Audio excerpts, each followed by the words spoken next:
Hola, ¿qué tal? Buenas tardes. Bienvenidos a una tarde más, a una entrega más, a un directo, de esos que creíais que habíamos desechado ya, que los habíamos dejado en el cajón del olvido. Pues no, volvemos con un directo, pero ya os dijimos que volveríamos simplemente cuando necesitamos o tuviéramos la necesidad vital de transmitir en directo, sobre todo cuando trajéramos a un invitado de calidad, cuando quisiéramos tratar un tema interesante, y hoy se han reunido todos estos requisitos. Eh, Os digo, traemos un invitado especial, seguramente ya sabéis quién es porque nos habéis seguido el anuncio que hemos hecho a través de redes. Y se me ha olvidado hacer la presentación porque esto no deja de ser un programa de Calamares a la Romana. Entonces, os tengo que saludar como es debido, como marcan los cánones consulares de la República de los Calamares, ¿vale? Y es bienvenidos calamares del Mare Nostrum y de todas las provincias conquistadas, y de todas aquellas que acabarán cayendo bajo los estandartes imperiales. O sea que sabed que tarde o temprano el territorio en el que estáis, si no está romanizado, lo acabará estando, ¿vale? O sea que bienvenido, Calamar Mayor.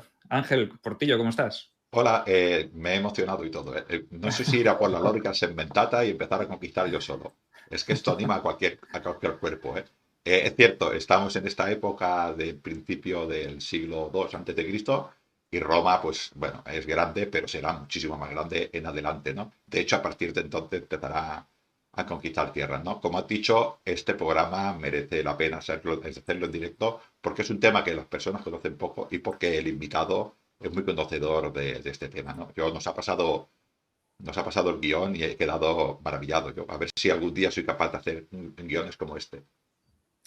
Bueno, pues sin más, como hoy vamos a ir al grano, no va a ser un directo demasiado largo. Queremos hacer una breve introducción de lo que hayamos tratado hasta ahora y lo que se enlaza con el tema de hoy, porque hoy os vamos a hablar de Antíoco III, el Grande, de esa guerra de Antíoco contra Roma, de esa llamada guerra sirio-romana, ¿vale? Y para traeros esta guerra que va concadenada con los acontecimientos que os contamos en los tres programas de Calamares a Romanas en los que hablamos de Filipo V y su desafío a Roma, pues contamos con el mismo invitado, que no es otro que Richie de la cuenta Helenismo y Roma. ¿Qué tal, Richie? ¿Cómo estás? Hola, muy buenas tardes. Pues nada, yo estoy pletórico, ¿no? Por volver y sobre todo por continuar esta serie de programas que estamos dedicando pues a las guerras de Roma en la conquista del Mediterráneo Oriental.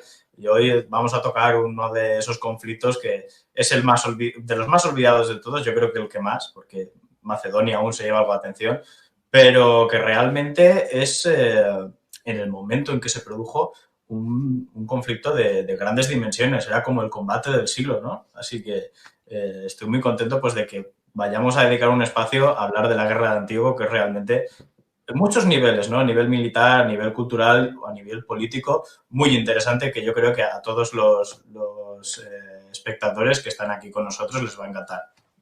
Sí, porque además es una guerra que abre, digamos, las puertas de Asia a Roma, ¿no? A una Roma expansionista, una Roma que acaba de someter, por lo menos a priori, no vamos a lanzar las campanas al vuelo, pero sí que acaba de someter la Grecia continental, ¿no? Por medio de un tratado, un acuerdo, llamémosle acuerdo, pero le podemos llamar acuerdo entre comillas, ¿no? Porque lo firma con Filipo V, pero Filipo V está un poco jugando al subterfugio con Roma, ¿no? Se está haciendo aliado de la República, pero tiene otra cosa en mente que tardará un poquito en aparecer y en acontecer, pero hasta este momento o a partir de este momento, después de esa derrota de la que os hablamos ya en los programas anteriores, recordad que os hablamos de la Primera y la Segunda Guerras Macedónicas en los tres programas que colgamos en 3 domingos seguidos, porque fueron además seguidos para que no perdierais el hilo, ¿no? Entonces, quedó una Macedonia vencida, tocada, pero Filipo rindió esa pleitesía porque no le quedaba otra, pero él en su mente pues iba trazando aún sus planes de venganza. Pero entre medio surgiría este personaje, este Antíoco, ¿no? Y pondría un poco a prueba de nuevo a la República Romana, pero sí que es verdad que la República Romana era un enemigo gigante, ¿verdad? Que era un ente en expansión que, bueno, que ya veía ahí la otra orilla o la zona más occidental de Asia Menor y decía, hostia, eso, hay tierra ahí, también hay que ir a conquistarla, ¿no? Esos estandartes tienen que volverse a clavar allí. Sí, efectivamente. Aquí tenemos un contexto de dos potencias que están expandiéndose casi prácticamente sin freno. De un lado tenemos la República Romana, que viene de derrotar a su grandísimo enemigo en el Mediterráneo occidental, que es Cartago. Viene también de derrotar a la otra gran potencia del Mediterráneo oriental, que es la Macedonia Antigónida, que había tenido, pues eso, un papel muy importante en la zona de los Balcanes, de Grecia continental y del Mar Egeo. Y ahora estas grandes victorias les ha llevado a los romanos a estar ante las puertas de otro gran imperio, que es incluso mucho mayor que los dos imperios que ya ha derrotado los romanos, que es el Imperio Seleucida. El Imperio Seleucida es uno de esos grandes reinos helenísticos que se desgajaron de las guerras fratricidas, que fueron las guerras de los diádocos, por el imperio de Alejandro Magno. Entonces vamos a realmente responder esa pregunta que se hacen muchos fanáticos, ¿no?, de la historia de qué hubiera pasado si la Roma republicana o la Roma de Escipión el africano se hubiera enfrentado a Alejandro Magno. Pues realmente la historia nos da esta respuesta, y en un caso que ocurrió de verdad en un conflicto bélico entre lo mejor del mundo griego contra lo mejor de Roma. Y ese es el conflicto de la guerra de Antíoco o la guerra romano-siria, que también se conoce así. Porque claro, tenemos que tener en cuenta que el Imperio Seleucida es el heredero más potente del Imperio de Alejandro Magno, el que, claro, ocupa todo lo que es, o la mayor parte del territorio de Asia del Imperio Alejandrino. Por tanto, este nuevo Imperio Seleucida es el que hereda también su proyecto político y cultural. Mantiene muchas estructuras del Imperio Persa Aqueménida, hereda también, en muchos sentidos, el ejército que Alejandro Magno había diseñado, una combinación de fuerzas greco-macedonias con tropas nativas muy experimentadas también, por un lado, y luego también pues más tropas de todos los rincones de Asia, de todos los rincones del imperio. Y todos estos recursos de Asia se van a poner en oposición a la República Romana. Entonces tenemos aquí un conflicto que realmente en su momento fue el de mayores dimensiones, ¿no? Y que en Roma fue acogido realmente con pavor, con mucho pavor. Esto me hace un poquitín para echar atrás, ¿no?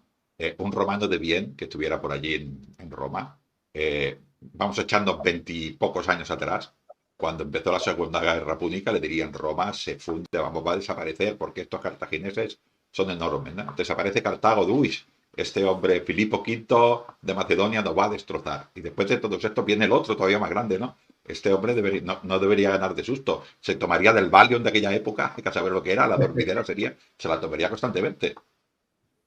Sí, la verdad es que los romanos en este momento sí que han desarrollado ya como recurso político. Ya habíamos hablado de él en los vídeos anteriores, en los vídeos de Filipo. Quien no los haya visto todavía se los recomiendo, porque va a ser un recurso muy utilizado en la política romana para motivar al pueblo a tomar ciertas decisiones, ¿no? Y es el miedo a la invasión a Italia. El miedo a la invasión a Italia, pues bueno, empezó ya un poco con Pirro, que ya lo habíamos hablado, se desató por completo con Aníbal, que es pues el coco de los romanos, el que realmente llevó a la República Romana al límite, y se va a repetir más adelante con Filipo V de Macedonia, que también planteaba algunos historiadores romanos que pretendía invadir Italia. Y después ya pues tenemos la figura de Antíoco III, que si Filipo V resultaba un enemigo peligroso, Antíoco III lo es más. Porque si Filipo V, estando en Macedonia, había conseguido el control de Grecia y asegurar el Egeo y los Balcanes, Antíoco III viene de heredar un reino que estaba en ruinas, estaba relativamente en ruinas, había perdido Asia Menor, había perdido todas las satrapías orientales hasta la India y tenía a Egipto a sus puertas. Antíoco III revierte toda esta situación y prácticamente recupera todo el imperio perdido, que es un imperio que va desde Tracia hasta la India.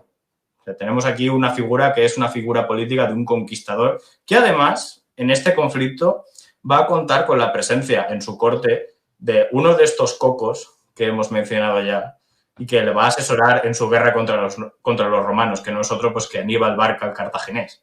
Va a contar con esta figura.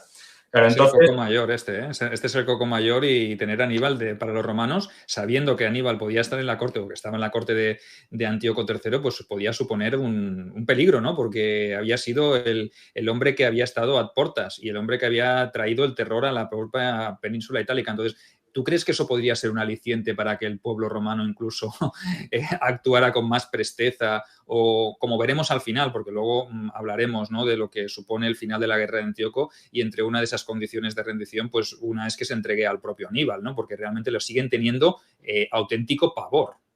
Efectivamente, y es que al final de los conflictos que tuvo la República Romana, en el momento de que se produce la guerra de Antíoco o que llega la noticia a Roma de que Aníbal ha escapado de Cartago de África y se ha refugiado en Asia Menor junto al rey Seleucida, los romanos son conscientes de que Aníbal sabe hacerles daño, les ha hecho mucho daño, y de que este rey, Antíoco III, que de por sí ya tiene una gran fama de militar victorioso, de conquistador, tiene a su disposición una cantidad de recursos que podría casi catalogarse de infinita, ¿no?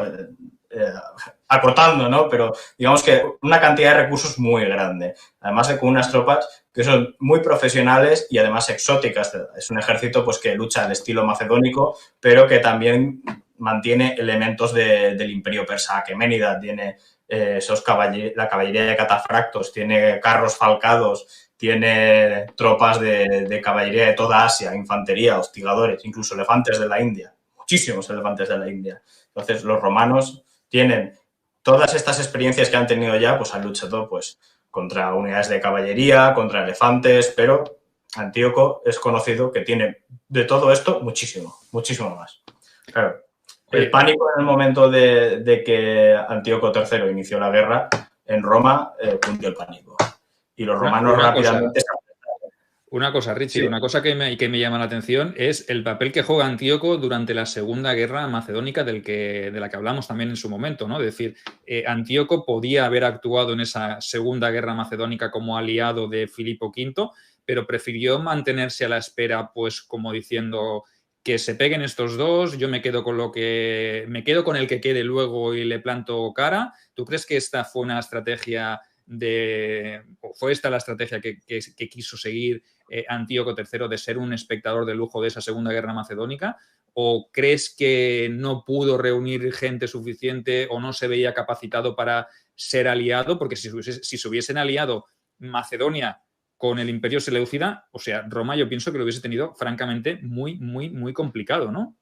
Muy difícil. Y de hecho, sí que existió una alianza entre Filipo V y Antíoco III en el momento en que se produce la Segunda Guerra Macedónica y Filipo V está luchando contra Flaminino en la batalla de Cinostéfalos, que es donde resulta derrotado.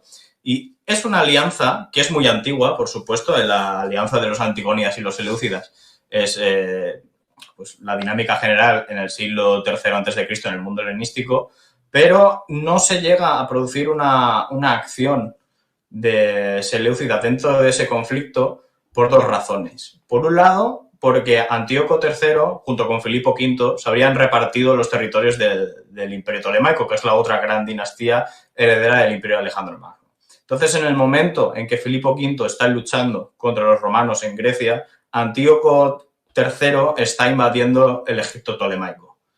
La gran región fronteriza entre los grandes reinos es la región de Celesiria, que es lo que hoy podemos identificar como Israel, Palestina y Jordania.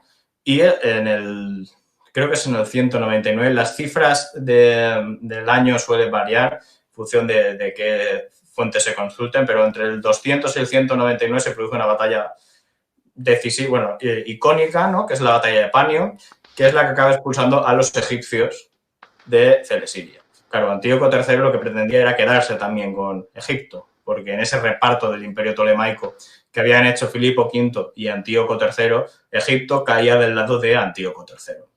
Pero, claro, otros de los aliados que tenían los Ptolomeos en el Mediterráneo Oriental en el siglo III a.C. era la República Romana, desde tiempo de Pirro de Épiro. Así que una embajada romana, digamos que frenó por primera vez al Imperio Seleucida, porque les amenazaron con que si invadía las tierras de Egipto, que era de un rey amigo del pueblo romano, pues Antíoco III tendría que hacer frente a la ofensiva romana, la ira de los romanos. Entonces ahí, ese primer intento de invasión de Egipto, que posiblemente hubiera sido exitoso porque las aguas bajaban turbulentas por el Nilo en ese momento,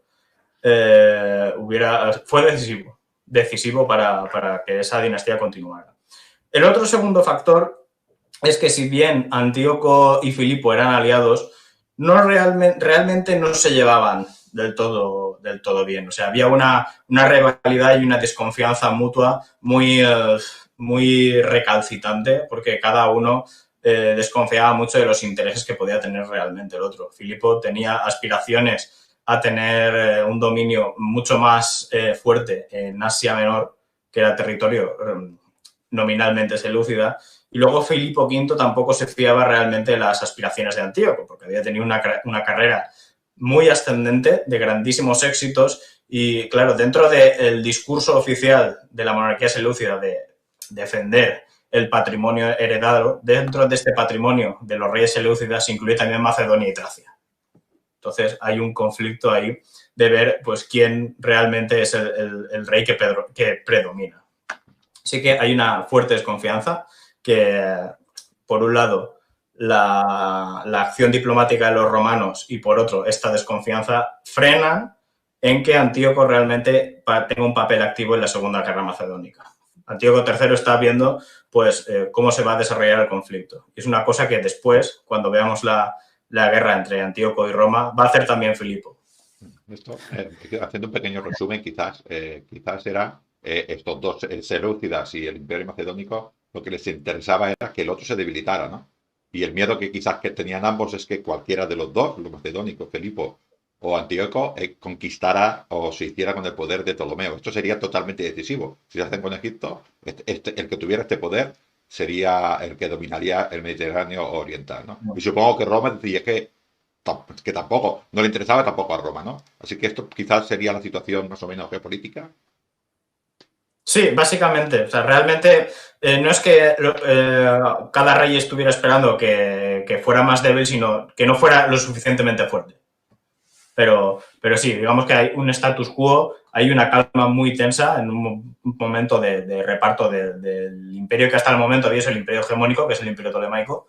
Y, por supuesto, Filipo y Antíoco, igual que el resto de reyes helenísticos anteriores, no contaban, o sea, no tenían en cuenta dentro de sus cálculos el enfrentarse realmente a la República Romana y que el resultado fuera a ser el que fue al final. O sea, es una dinámica de los griegos que, aunque tuvieran a los romanos enfrente y ya había historias de sus conflictos, nunca se llegaron a tomar a los romanos realmente en serio. En este momento. Luego ya la historia cambiará. Oye, Richie, y hablando un poco de Antíoco, ¿cómo llega Antíoco al trono? Porque bueno, sabemos que no era el candidato elegido, ¿no? Sino que llegó un poco por rebote, ¿no? Llegó de rebote porque ocupó el trono debido al fallecimiento de su hermano, que era el primogénito y el heredero al trono. ¿Cómo ocurrió todo esto? Para que nuestros videoyentes se hagan un poquito la idea de quién fue este personaje. Bueno, pues para eso muy brevemente vamos a hablar un poco de la historia del Imperio Seleucida. Uh-huh. Hemos comentado ya que el Imperio Seleucida es uno de esos grandes reinos helenísticos que se desgajó del imperio de Alejandro Magno, ¿no? en Asia. Y este imperio ocupó el territorio asiático, fundamentalmente, que iba desde las costas de Tracia hasta Bactria, porque la India la cedieron a los reyes maurya's por un pacto para que les dieran elefantes. Claro, aquí el Imperio Seleucida, aunque fuera el imperio más grande de todos, era el más inestable, porque tenía muchas tradiciones estatales con las que lidiar frente a la que tenían, por ejemplo, los antigónidas o los Ptolomeo, que estaban en Egipto, que tenían pues, una única tradición, muchas culturas diferentes, muchas sociedades diferentes, y además tenía un problema de mecánica de sucesión, que es lo que tuvo también como problema la dinastía de Alejandro Magno, la dinastía argeada. Y es que los primeros seleucidas idearon un sistema que era que básicamente el rey titular, que era el Basileos, el soberano, gobernaba la parte del Mediterráneo, o sea, la parte de Asia Menor, Siria, Celesiria y el Mar Egeo, con miras a volver a Macedonia, porque el objetivo del fundador del Imperio Seleucida era volver a Macedonia, Seleuco I, lo asesinaron antes de llegar. Y luego el heredero era como un virrey, ¿no? O sea, era rey, correy. En un intento de garantizar, pues eso, una línea de continuidad. Este rey o virrey gobernaba lo que son las satrapías orientales desde Mesopotamia en Babilonia. Y digamos que había un periodo de corregencia. Este sistema funcionó bien hasta que Antíoco I ya ascendió al trono, que es el hijo del fundador. Este sistema ya falló pues en el modelo siguiente, ¿no? Antíoco I imitó el mismo sistema con su hijo, que era Seleuco II, pero Seleuco II, como lo quiso traicionar, pues llevó el sistema al fracaso. Entonces hay una dinámica pues de guerras civiles, de desconfianza, de facciones dinásticas que luchan por el poder. Claro, todo esto pues generó muchísima estabilidad, junto con otros factores externos, ¿no? Que son las guerras sirias y las guerras exteriores. Generó muchísima inestabilidad en el Imperio Seleucida.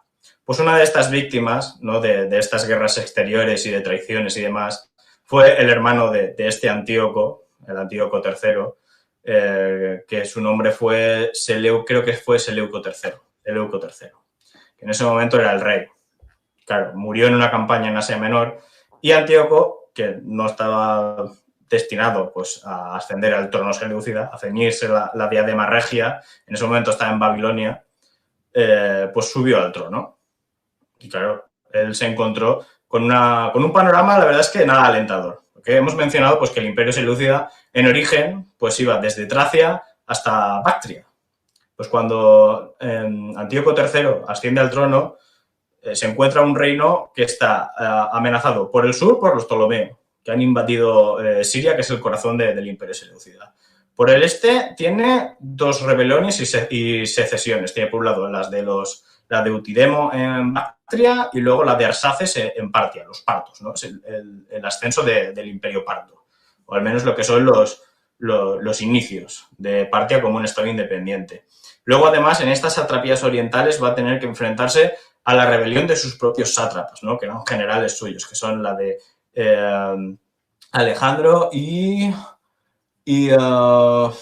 Molón, que son sátrapas de Persia y de Media, creo que eran. Igual me estoy equivocando, pero son de las satrapías orientales. En Asia Menor va a tener otro problema, es que en Asia Menor había habido un problema dinástico y esa región también se va a rebelar contra el dominio central seleucida. Por tanto, Antíoco III, en el ascenso de su reinado, solo va a tener el control de un puñado de ciudades en Siria del norte y en el norte de Mesopotamia.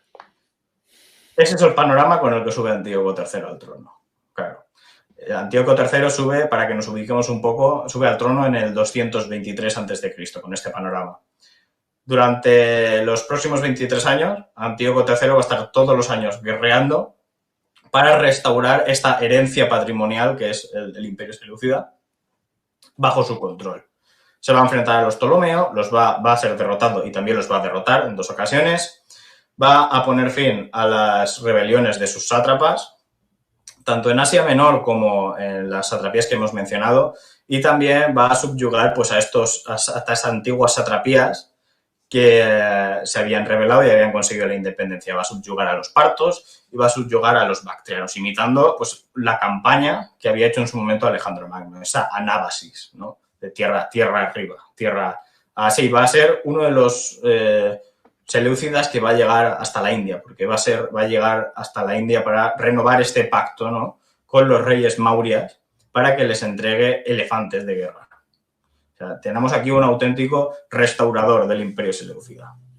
Claro, las últimas posesiones que le quedaban estaban en Tracia por recuperar, que en ese momento estaba pues, en la órbita de Macedonia. Macedonia en ese momento está luchando contra los romanos y es en el fin de esta Segunda Guerra Macedónica, cuando Filipo pues, renuncia a todos los territorios exteriores más allá de Macedonia, que Antíoco III va a aprovechar para reclamar esa última frontera del Imperio Seleucida que se había perdido.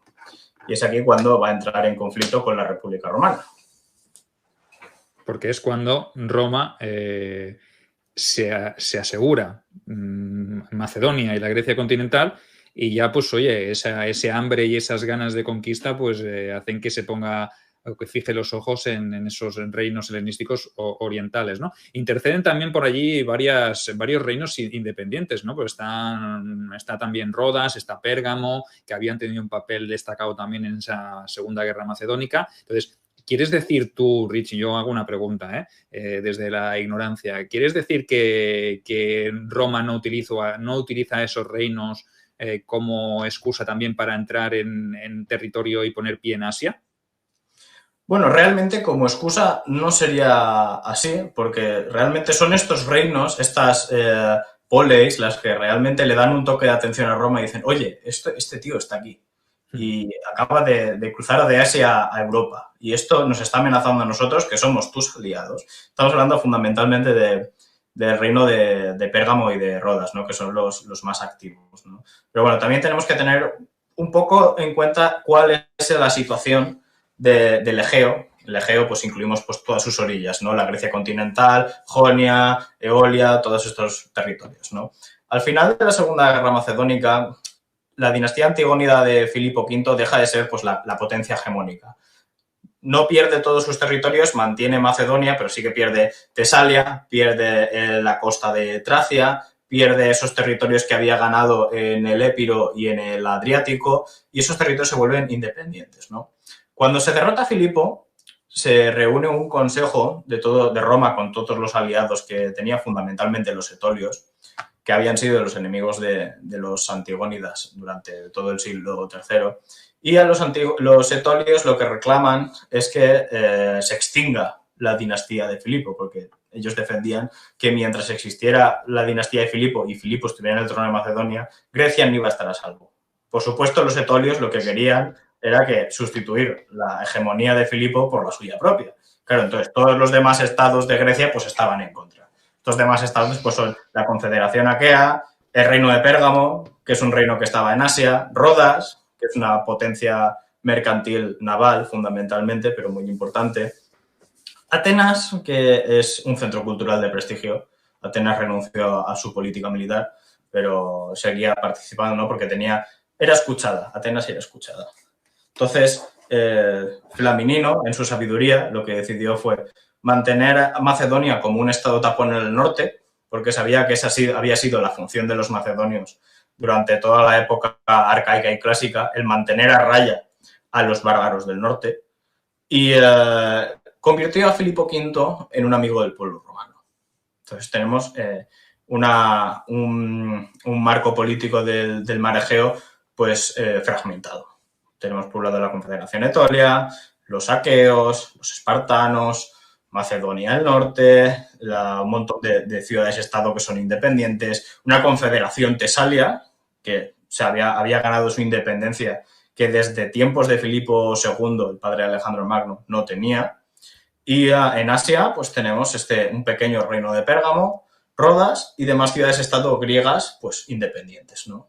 Además del ascenso de este imperio seleucida. Pues son todos estos pequeños agentes, ¿no? Quienes intervienen y que motiva mucho que estos dos grandes colosos, que son la República Romana y el Imperio Seleucida, colisionen al final. Porque Pérgamo y Rodas eran los chivatos de Roma en el... Me gusta ese en el Egeo. Eran los chivatos de Roma en el Egeo. Pero al Imperio Seleucida también llegaban muchísimas embajadas griegas, fundamentalmente de esta confederación que hemos mencionado, que era enemiga de Filipo, la confederación de los etolios, porque ellos estaban como muy quemados, ¿no? Porque hemos luchado contra Filipo, no sé, 30, 40 años, los romanos nos asistieron en 2 guerras y ahora que por fin le hemos derrotado, no nos llevamos ninguna parte del pastel. Incluso parece que a Filipo pierde territorio, pero parece que le recompensan, ¿no? Porque se hacen amigos, hacen amiguitos. Sí, exacto. Efectivamente, los romanos le han hecho a Filipo amigo. O sea, un tío que nos ha hecho la vida imposible y no nos ha dejado a nosotros pues ocupar ese lugar que ellos pensaban que les correspondía como hegemones de Grecia. Entonces los etolios le fueron con el cuento Antíoco y dijeron, oye, la cosa en Grecia está muy mal, sí. Está fatal. Los romanos son unos tiranos y y tienes que intervenir. Si vienes a Grecia, no solo contarás con, no solo se te abrirán las puertas, sino que se te sumarán todos los griegos, todos los ciudadanos de todas las poleis en tropel. Así que te invitamos a que des el paso de invadir Grecia y todos nos uniremos a ti contra los romanos. Todos. Ese es el cuento que le vendieron a Antíoco los etolios. Yo digo una cosa, digo, este Antíoco venía de familia macedónica, ¿no? Tendría que saber que esto con los griegos no funciona, que los griegos se pelean siempre. O sea, tantos peleados. De vez en cuando van juntos a los sitios, pero tantos peleados. O sea, a ver, si van 5, ahora me invento un nombre, ¿no? Si van 5 de Megalópolis y van 5 de Tebas, ya los de Tebas no van. Y así está la cosa. Sí, la verdad es que Antíoco, la verdad es que por el estudio de las fuentes, a muchos que nos gusta estudiar este conflicto, notamos como un cambio en la personalidad de Antíoco, ¿no? A la hora de confrontar este conflicto. Porque el que lea las fuentes que relatan la vida de Antíoco, que es la vida del rey Seleucida que mejor documentada está, pues te muestran un soberano que es joven, que es activo, que tiene iniciativa, que es valiente, que es un guerrero. Pero cuando se trata del enfrentamiento con los romanos, tiene un comportamiento muy errático y se deja mucho influenciar por el que dirán, es asustadizo, lo presentan incluso como si fuera un cobarde. Así que es una cosa, no quiero decir que los romanos mientan, ¿no? Pero es una cosa que a todos nos ha llamado la atención cuando lo hemos leído. Realmente algo pasó ahí, lo que pasa es que no sabemos qué pasaba por la mente de Antíoco III. Pero sí, Antíoco realmente, pues, él conocía mucho este juego diplomático, porque él venía de ahí. O sea, la dinastía seleucida es una dinastía con orígenes macedónicos, pero es también una dinastía mixta, porque el fundador de la dinastía se casó con Apama, que era la hija de un sátrapa de Bactria, no, de Sogdiano, perdón, era Sogdiano. Entonces, es una dinastía que realmente sí que fue mestiza, a diferencia de las demás dinastías helenísticas, ¿no? Estos sí que siguieron algo más de cerca el proyecto alejandrino y sí que se mezclaron. Entonces, Antíoco tiene una mezcla de culturas y de genes importante, de importante cariz asiático, aunque ya lo digo, a nivel cultural y de ideología lo que predomina es el ámbito griego, el helenístico, que es en ese momento pues como el inglés, ¿no? Como el mundo anglosajón en nuestros días. Así sí que lo sabía, o sea, pero no sé. Bueno, a lo mejor lo vio tan claro, ¿no? Para entrar, se lo pintaron tan bonito que pensó, esta es mi oportunidad, ¿no? Además, también Roma había pasado por una guerra larga, había tenido que sufrir también lo suyo contra Filipo V, entonces, quién sabe si aquella no era una buena oportunidad. Mejor momento que ese quizás no se le iba a presentar, y más teniendo en cuenta que si daba tiempo a la República de recuperarse, lo tendría más difícil. Entonces, había visto lo que había pasado, había asistido a todo el tema de la Segunda Guerra Macedónica y ahora quizá con esa, podríamos decir, con esa invitación y con esa alianza de la Liga Etolia, quizá era el mejor momento para intervenir y no lo dudó, ¿no? Por lo menos inicialmente, ¿no? Hasta que se presentaron luego las posteriores dudas que comentas, Richie, yo pienso que era ese momento o ya dejarlo estar. Sí, efectivamente, que se lo vendieron también o le convencieron de tal manera que al final, después de haber invadido Tracia, Antíoco se decidió al final a invadir Grecia y declarar la guerra a los romanos.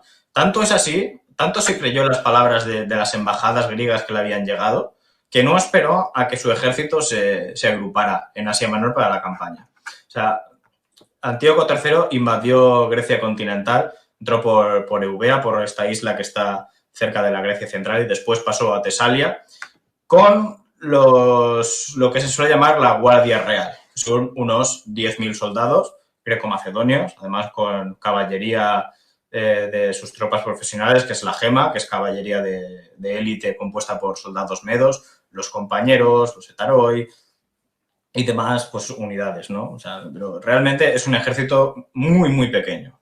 Esto se ha interpretado pues, de muchas maneras, ¿no? Decía, es que realmente Antíoco III lo que quería era entrar como un libertador, ¿no? Y no como un conquistador más, ¿no? Por eso se suele justificar el que invadiera el territorio con una fuerza tan pequeña. También él estaba, pues eso, caviloso de que se le iban a unir pues todos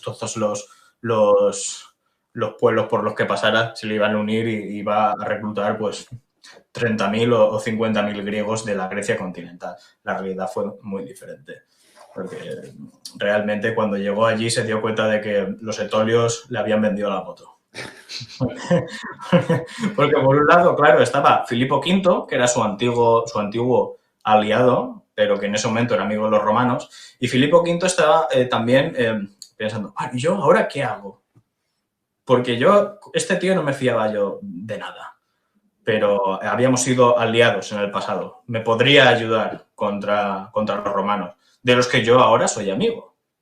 Entonces, ¿qué camino tenía que tomar Filipo V en este momento? ¿Mantener la amistad con Roma o mantener la amistad o renovar la alianza con Antíoco III, que venía de conquistar toda Asia? Pues la verdad es que se tomó la decisión por una acción que cometió Antíoco. Y es que Antíoco empezó su campaña en Tesalia, asediando pues ciudades, ¿no? Que eran amigas de los romanos, por romanas. Y en su campaña pasó por el campo de batalla de Cinoscéfalos, que había sido hace ya casi un lustro, ¿no? La batalla de Cinoscéfalos es en el 199, creo que es. Y la campaña de Antíoco III comienza pues al final de esa década, ¿no? En el 192, 191. Claro, Antíoco encontró en el campo de batalla de Cinoscéfalos los restos de todos los soldados macedonios que habían caído en batalla. Y eso era, pues, escandaloso, ¿no? Entonces, para ganarse, o pensando él que se iba a ganar el favor de Macedonia y de los soldados griegos en general, lo que hizo fue ofrecer exequias, ¿no? Por todos esos macedonios caídos y les dio a todos un entierro digno. Claro, esto ya para Filipo fue definitivo, porque decía, este tío no viene a ayudarme a derrotar a los romanos, sino que viene a derrocarme a mí. Porque está mandando un mensaje un mensaje político a la sociedad que yo estoy gobernando. Entonces ya Filipo V tomó partido, mantuvo esa alianza con Roma y marchó pues con esos pocos soldados que le habían dejado de tener los romanos, creo que le limitaron el número de tropas a 5.000, y mandó pues una avanzadilla a Tesalia para auxiliar a estas tropas, a estas ciudades que estaban siendo sitiadas por el ejército de Antíoco III, que ya repetimos, no era demasiado grande. Eran 10.000 soldados, se habían unido algunos etolios, pero con muy poquita cosa, muy poquita cosa. Antíoco III se había quedado solísimo. Entonces, bueno... Oye, Renchi, una cuestión. Las legiones romanas, como dices que Filipo envió a sus 5.000 soldados, a esas tropas limitadas que tenía, eso quiere decir que no había una presencia romana demasiado activa a nivel de legiones, ¿no? Físicamente no tenían desplazadas allí. Flaminino no había dejado demasiadas legiones, sino que todo había sido un acuerdo mediante el cual pues tenía al hijo de Filipo como rehén, había tenido que pagar una cantidad, había tenido que renunciar a ciertos territorios, pero la presencia física, digamos que en ese momento de las legiones romanas no era muy preponderante en toda la Grecia continental, ¿no? No, realmente no, porque los romanos en el Mediterráneo oriental, a diferencia de lo que había pasado en Sicilia y en las islas del Mediterráneo occidental, habían optado por una política muy griega, ¿no? De mantener una hegemonía. Claro, eso significa que no hay ninguna provincia romana en este territorio, en el Mediterráneo oriental. Entonces, no hay una presencia militar romana, por tanto, la seguridad y control del territorio se deja en manos pues de las élites de cada entidad pues que son afines a los romanos. Y estos son los que controlan el territorio en nombre de los romanos, en amistad con Roma, y le mandan a Roma pues los informes, ¿no? Entonces, no hay una gran presencia militar romana en el momento en que Antíoco decide invadir Grecia continental. Eso sería quizá otro de los motivos por los cuales Antíoco lo ve más sencillo, ¿no? Y dice, pues a lo mejor quizá no necesito tantos hombres, ¿no? No necesito llevarme tanta gente, desplazar, porque si no descuido también mis otras fronteras, ¿no? Entonces, desplazar un ejército de invasión excesivo puede suponerle que los partos o las satrapías más orientales pues vean ahí una oportunidad también para sublevarse, y él dice, 10.000 más lo que me pueda garantizar la Liga Etolia, más lo que vaya reuniendo allí, contra lo que pueda tener Filipo, en ese caso, que de momento no entro tampoco como un invasor ni como un enemigo declarado, pues a lo mejor me facilita más el trabajo de lo que pensaba, ¿no? Sin contar que habría allí una presencia de legiones romanas, ¿no? Quizá eso son todos esos factores que encadenado uno con el otro, pues nos dan o nos pueden hacer entender por qué se lanza con esos 10.000 hombres, que es lo que tú hablabas antes, ¿no? Esas teorías. ¿Por qué lo hizo con solo 10.000 hombres? Pues imagino que todos estos factores son los que le empujaron a tomar esta decisión, ¿no? No, realmente Apiano sí que nos cuenta, el historiador Apiano, que es la principal fuente para el estudio del conflicto, sí que nos cuenta que el ejército seleucia se estaba congregando en Asia Menor. Bueno, hemos comentado antes pues, que el ejército seleucia, los seleucias podían reunir ejércitos que eran gigantescos. Hablamos de entre igual los grandes ejércitos seleucias, en los grandes conflictos que sí que tenemos registrados, unos 80.000 soldados. Y todos esos 80.000 soldados venían de todas las partes del imperio. Griegos, macedonios, tracios, partos, medos, persas, babilonios, árabes, todos acudían, ¿no? a Asia Central, a Asia Menor. Pero claro, Apiano nos cuenta también pues, que le metieron mucha prisa a Antíoco, que se lo vendieron muy bien, que Grecia estaba indefensa, que tenía que aprovechar para tomar la posición antes de que los romanos pudieran reaccionar y finalmente se lanzó. Claro, tenemos que ver ahora un poco la perspectiva romana, ¿no? Y también un poco el plan que tenía Antíoco para realmente lanzarse a semejante campaña. Hemos visto ya que había como una guerra fría, no hay muchas embajadas, muchísimas embajadas. A Antíoco le mandan embajadas, a los romanos también les llegan muchas embajadas y esto al final desemboca en un conflicto. A mí me gustaría leer también, ahora que lo tenemos aquí más o menos, el consejo que le dio Aníbal sobre cómo tenía que afrontar la guerra con Roma, que tengo el texto por aquí, lo vamos a leer, a ver si lo puedo encontrar. Sí, mira, nos lo relata el historiador Apiano en el libro segundo de la guerra siria, en el capítulo 7. Y dice así: como Antíoco pretendía invadir Grecia primero y empezar después su guerra con los romanos, comunicó su deseo a Aníbal. Es decir, oye, Aníbal, voy a hacer esto, ¿tú qué piensas? La carta decía que como Grecia había sido devastada por largo tiempo, la empresa sería fácil. Devastada por largo tiempo hace referencia pues a estas guerras entre macedonios y romanos, ¿no? Las guerras de Filipo. Pero las guerras que se libran en el propio terreno son las más difíciles de sostener por la escasez que éstas provocan y para aquellos que las libran en el extranjero son más fáciles de aguantar.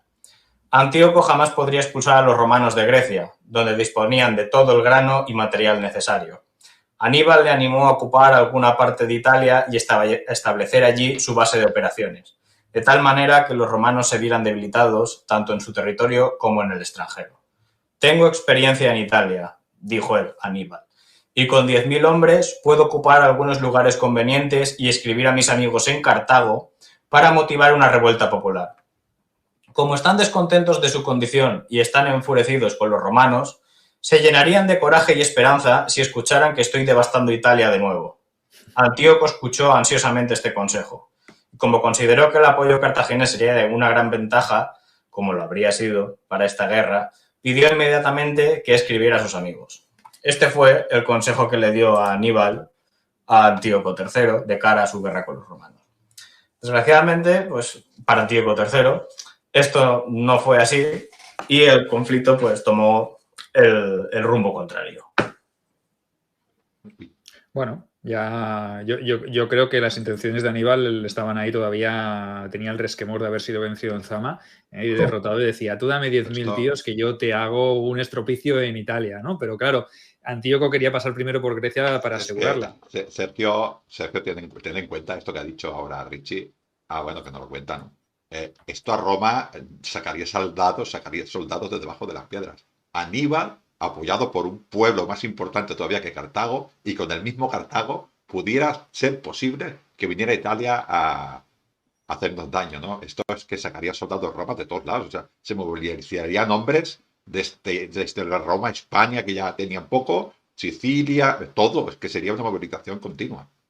Sí, efectivamente. El texto lo dice, plantea la idea de que gracias a la acción de Antíoco, Aníbal motive no solo además una invasión adelantada de Italia, teniendo a los romanos ocupados en la península, plantea también que en Cartago, que había sido derrotada en la Segunda Guerra Púnica por los romanos, se produzca una revuelta popular que apoye a Antíoco III en su guerra contra los romanos. Es decir, estamos teniendo ya a Roma enfrentada al mayor poder de Asia y del Mediterráneo Oriental, con el apoyo de Cartago, que es la gran enemiga.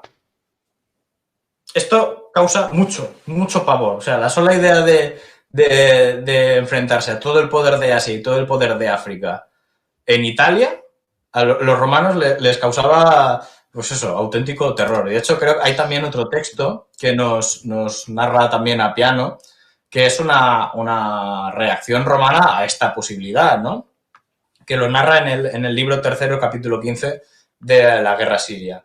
Y dice así: cuando los romanos escucharon de la irrupción de Antíoco en Grecia, cuando ya invadió Tesalia en el 192-191, y la matanza y captura de romanos en Delos, declararon la guerra. Esto de Delos era un puerto franco del Egeo donde se hacía comercio y ahí había una presencia romana, ¿no?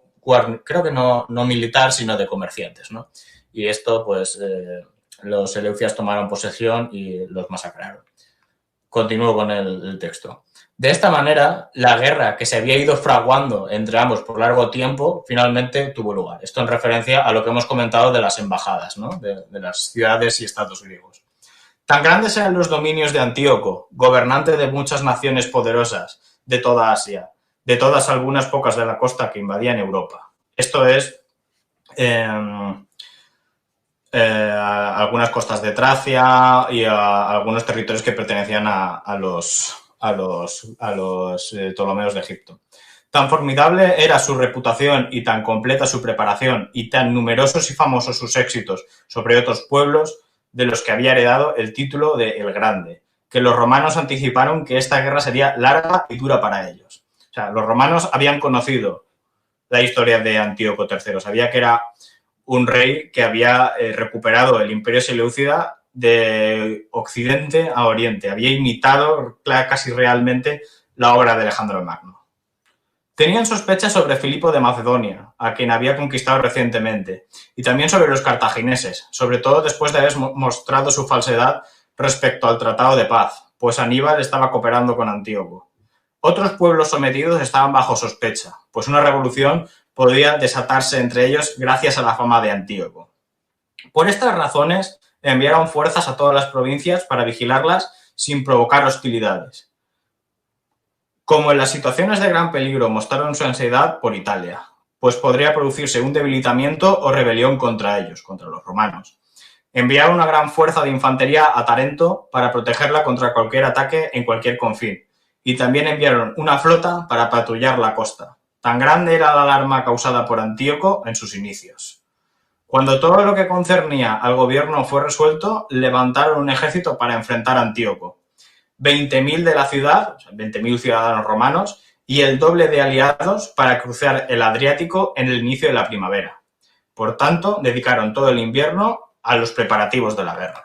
Este fue la reacción de los romanos a que Antíoco al final invadiera y atacara a sus aliados en Tesalia. No es poca cosa, porque los romanos ya pensaban que la sola amenaza de Antíoco podía hacer que todos los territorios, no solo ya Cartago, habla de Cartago y de Macedonia, pero habla también de otros territorios, puede ser Sicilia, las islas, los hispanos, se levantaran en armas contra la propia República Romana y que todo se fuera al traste.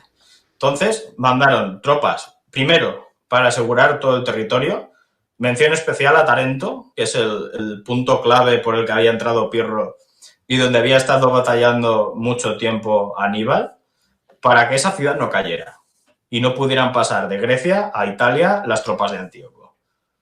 Y una vez hubieron ya asegurado pues, todos los territorios que tenían, porque eso ya es un gasto importante, reunieron 20.000 legionarios, ¿no? O sea, que esos son pues unas 3-4 legiones.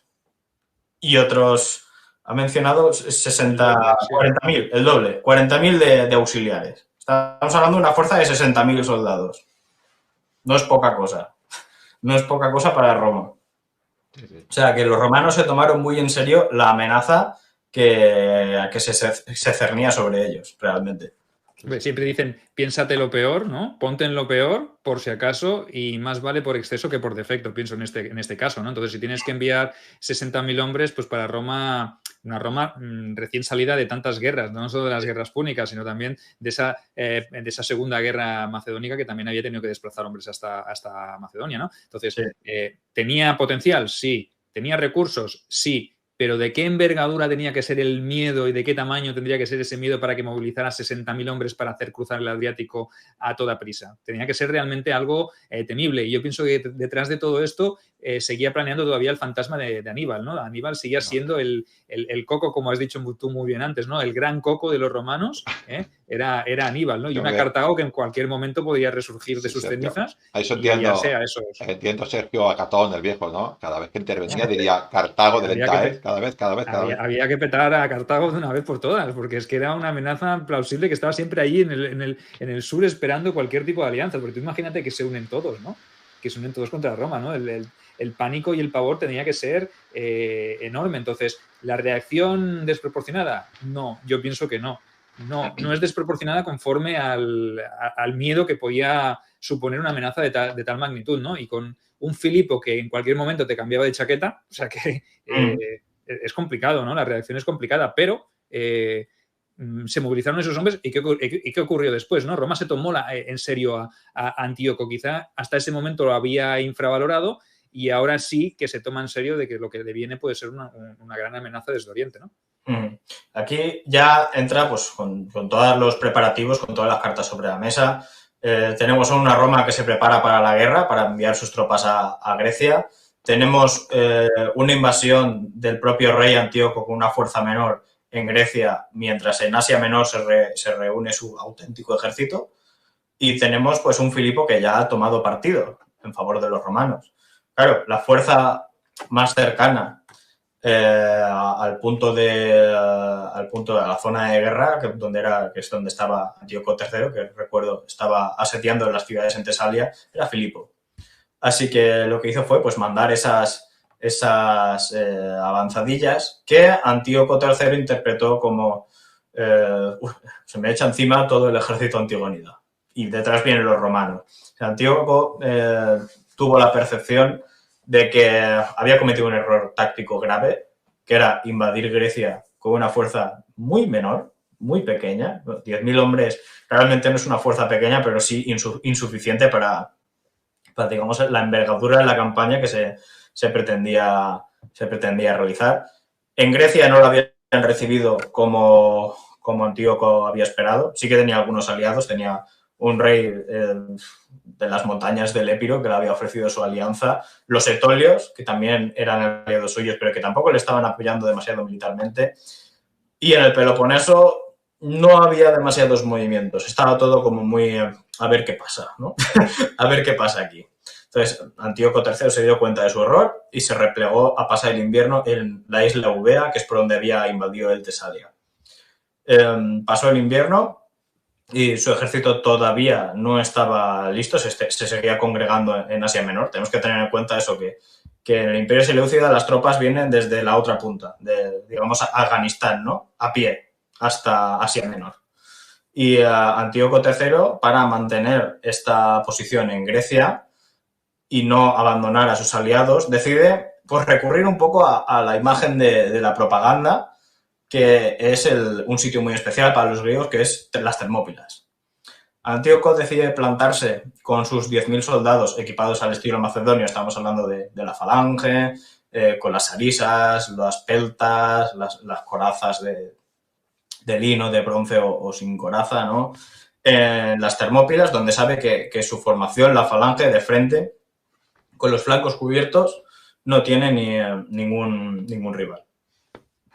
A su encuentro van pues, los romanos, ¿no? Que llegan a las Termópilas y efectivamente hay un choque frontal donde la falange de los seleucidas pues, se impone en un combate frontal. Pero claro, los romanos también conocen la historia de las Termópilas y mandan por ese desfiladero secreto donde Antíoco III había estacionado a sus aliados etolios a una fuerza menor de romanos pues que asaltan este paso, ¿no? Que en el primer asalto fracasan, pero en el segundo sí que llegan a derrotar esa resistencia etolia y llegar a la retaguardia del ejército seleucida.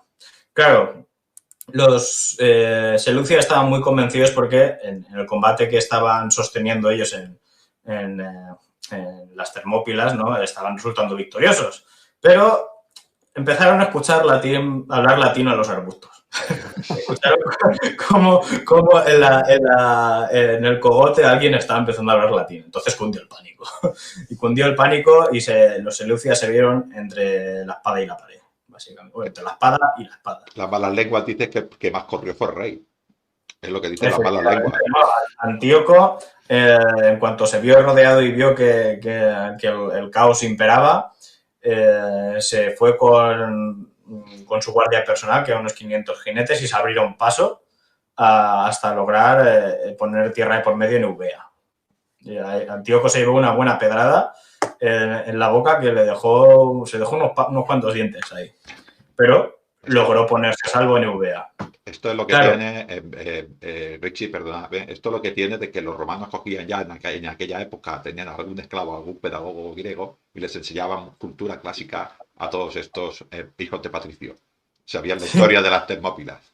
Efectivamente, y bueno, creo que lo he comentado, pero en este segundo asalto, el que gana la retaguardia de los seleucidas, quien lidera este asalto, ya que lo hemos mencionado antes, es Catón. Es Catón, el famoso Catón el Viejo, que es un gran conocedor de la historia y la cultura clásica. Entonces, él sí que, la cultura de los griegos, quiero decir. Él sí que conocía pues la historia de la batalla, admiraba mucho pues a esos griegos del pasado y el otro creo que era Lucio, ¿no? Lucio Cornelio. El que llevaba sí, pero en ese momento él no estaba a cargo de la campaña. Es un cónsul diferente, no recuerdo el nombre. Vale. Igual alguien de los comentarios nos quiere ilustrar. Oye, pero queda claro, de todo esto puedo deducir que la falange de frente seguía siendo imbatible. ¿Vale? O sea, sí, de frente en la batalla de las Termópilas del 191, la falange fue imbatible, pero claro, ganaron la retaguardia, cundió el pánico, se rompió la formación, el rey huyó y esos 10.000 soldados que iban con el rey no volvieron a Asia. O sea, se quedaron todos en el campo porque los romanos o los capturaron o los masacraron. No, esclavos para el campo, necesitamos agricultura. Pues puede ser. Lo dejo. Pues puede ser, es posible. Yo no sé cuál es el destino, pero creo que Sapiano también lo dice, que murieron todos. Mencionamos sobre todo a Apiano porque es la fuente más extensa que hay sobre el tema. Polibio también comenta esta campaña, pero es ya una parte de su obra que es bastante fragmentaria. Así que vamos a mencionar sobre todo a Apiano, que es quien nos da una obra más completa. Pero Grecia se ha perdido. Antíoco ya se ha dado cuenta de que no tiene nada que hacer en Grecia, que tendría que haber hecho caso a Aníbal desde un primer momento. Y Antíoco pone tierra de por medio y se va a Asia, aprovechando que en esos momentos el Mediterráneo Oriental domina la flota seleucida, que en ese momento es la más grande de esa zona, y espera que esa flota, que la manda su navarco Polixenias, mantenga a los romanos a raya.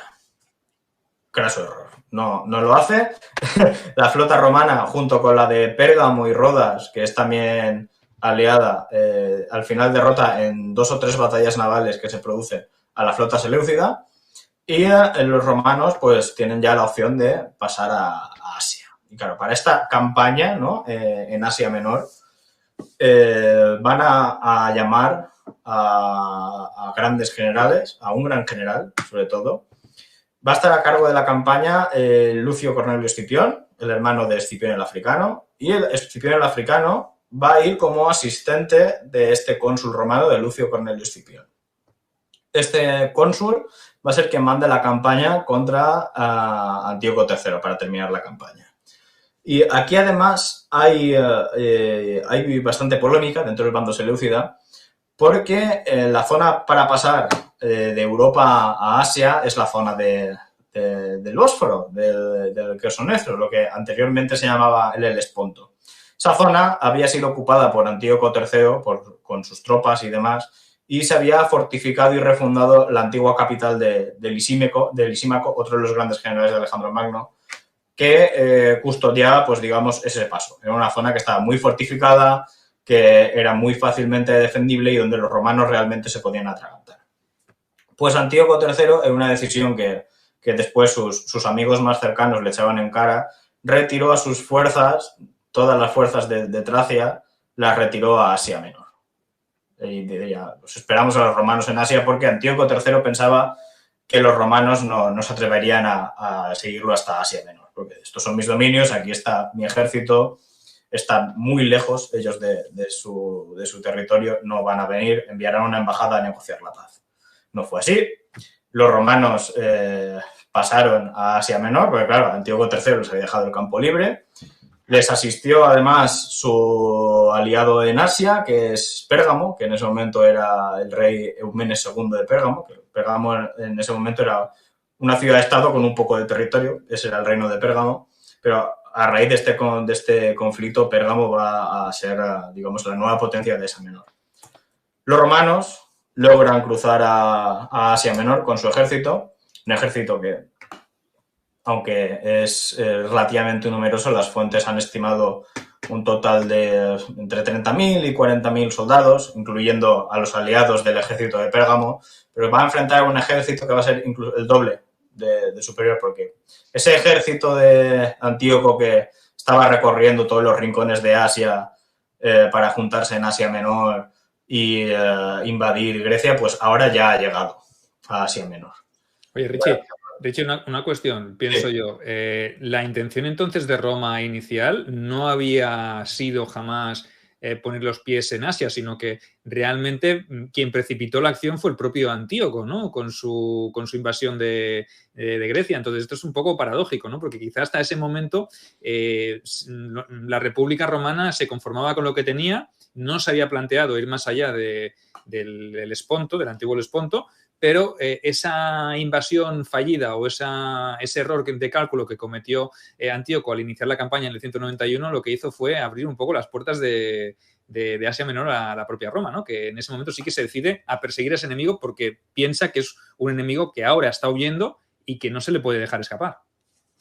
Sí, realmente yo creo que aquí es otro de todos los problemas que hubo entre la diplomacia de la República Romana y de los reinos helenísticos, que es las diferentes formas que ellos veían la diplomacia. Los romanos hacían la paz una vez ellos habían alcanzado todos sus objetivos y pensaban que podían imponer una paz que el contrario no pudiera rechazar, es decir, los romanos solo imponían sus términos cuando el otro no podía ofrecer oposición. Los romanos eran conscientes de que Antíoco pues, les podía volver porque realmente no había empleado sus recursos en Grecia, había gastado pues, una fracción, ¿no? De lo que era el enorme ejército Seleucia que contaba con todos los recursos de Asia. Claro, la visión de los reyes helenísticos es completamente diferente. Es, bueno, yo te he derrotado en batalla, en una batalla generalmente que suele ser una gran batalla campal, pero que no necesariamente tiene que ser muy, muy catastrófica a nivel de bajas.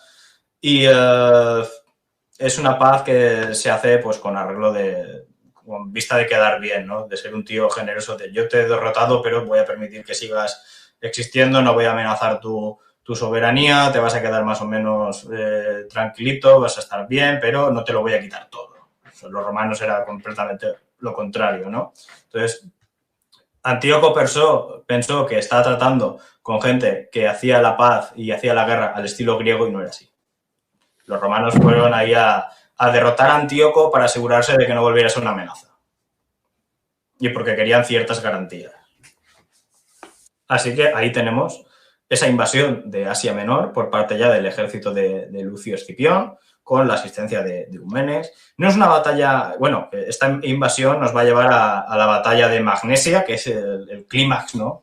de esta guerra de Antíoco, una gran batalla en Magnesia del Menandro, que es la actual Turquía, cerca de lo que hoy podría ser Éfeso. Estamos hablando de la zona el sur de la península de Anatolia, bastante cerca de lo que es la orilla del Egeo.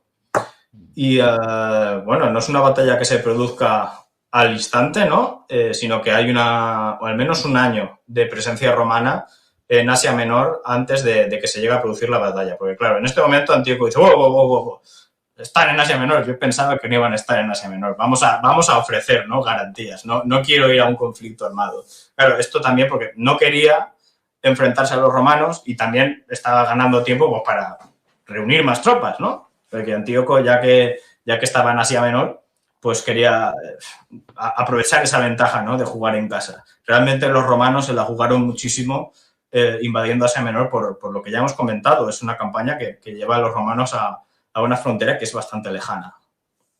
Y además con mares y con varios mares, con zonas geográficas muy complicadas, del centro de operaciones que es Italia, ¿no? Así que en ese año que va de la invasión de Asia Menor a la batalla de Magnesia, pues tenemos varias escaramuzas, muchas embajadas. Incluso en una de estas escaramuzas, Antíoco III llega a capturar al hijo del cónsul de Lucio Escipión, ¿no? Y, bueno, lo suelen utilizar para pues, ganarse un poco el favor de los cónsules romanos, ¿no? Para que se llegue a una especie de acuerdo, pero al final no, se hace un intercambio de prisioneros. Y finalmente pues llegamos a la batalla de Magnesia. En Magnesia pues teníamos es una zona llana, perfecta para el desarrollo y acción de la falange y de la caballería también, porque el ejército seleucida es un ejército con una infantería profesional de la falange, ¿no? De muy buena calidad, pero sobre todo tiene tropas de caballería de la élite. Lo mejor de Asia y lo mejor de Grecia está en el ejército seleucida. Y realmente el poderío militar seleucida estaba pues, en esta caballería pesada, que una caballería nueva que se había introducido en el ejército a raíz de la campaña anterior de Antíoco contra los partos y los bactrianos, que son los catafractos, caballería acorazada, eso es lo que significa los catafractroi, pues caballería pesada, muy acorazada. Concretamente no sabemos cómo de acorazado es, o sea, tenemos la imagen esta del ROM 2 Total War de un caballo pues completamente cubierto de metal, pero realmente no hay una descripción ni una imagen que nos diga realmente cómo de acorazados estaban estos caballos. Hay debate sobre el tema. Hay un relieve en el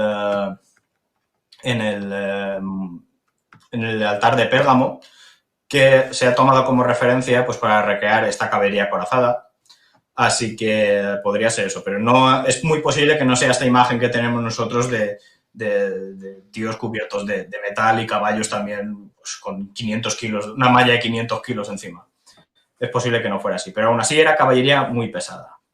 Y otro elemento muy decisivo y muy representativo del poder militar y dinástico de los seleucidas eran los elefantes de guerra. El ejército seleucida contaba con la mayor cantidad de elefantes en el ejército. Entonces, así que en los inicios de la dinastía, Seleuco cedió las satrapías más orientales a Chandragupta Maurya, que era en su momento pues, el fundador de la dinastía Maurya de la India, a cambio de 500 elefantes de guerra. 500, que se dice poco.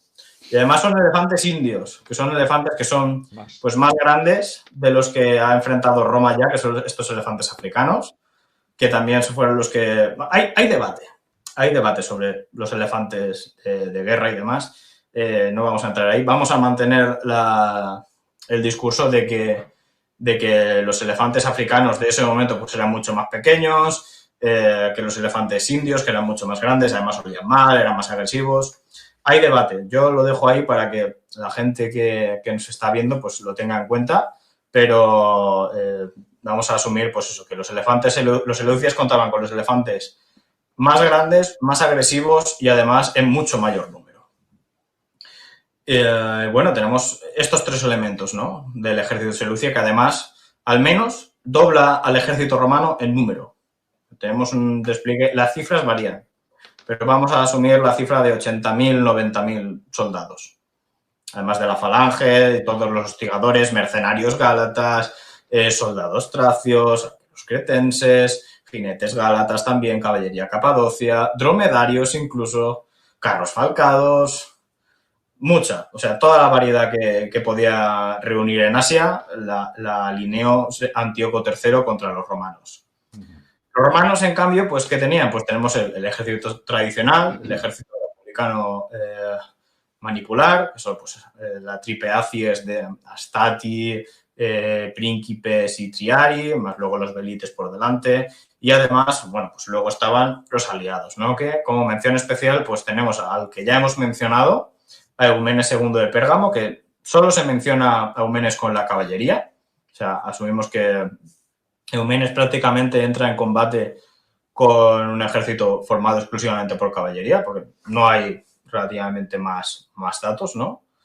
Y tenemos también que mencionar a las fuerzas de Antigónidas, porque aunque no se suele mencionar demasiado, los Antigónidas estuvieron presentes en esta batalla y son quienes custodiaron el campo militar romano, el campamento, durante la batalla. Creo que hay unos 2.000 soldados macedonios del lado romano en esta batalla.